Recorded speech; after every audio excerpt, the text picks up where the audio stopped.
ব্রাহ্মণবাড়িয়ার চান্দরা ইউনিয়নের রামপুর এলাকায় ঢাকা সিলেট মহাসড়কে সিএনজি অটোরিকশা ও দুটি মোটরসাইকেলের ত্রিমুখী সংঘর্ষে 5 জন নিহত হয়েছে।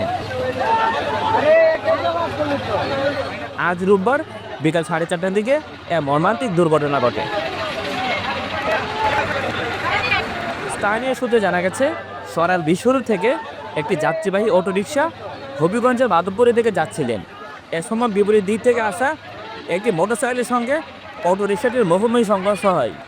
এর কিছুক্ষণ পর পেছন থেকে আসা আরেকটি মোটরসাইকেল অটোরিকশাটিকে ধাক্কা দিলে সংঘর্ষটি আরও ভয়াবহ রূপ নেয়। তাৎক্ষণিকভাবে ঘটনাস্থলেই 4 জনের মৃত্যু হয়।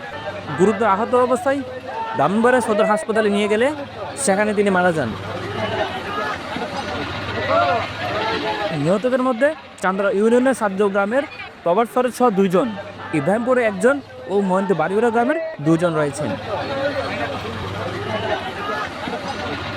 খবর পেয়ে হাটিহাটা হাইওয়ে থানার ভারপ্রাপ্ত কর্মকর্তা মোহাম্মদ জাহাঙ্গীর আলম ঘটনাস্থলে গিয়ে দুর্ঘটনার সত্যতা নিশ্চিত করেন।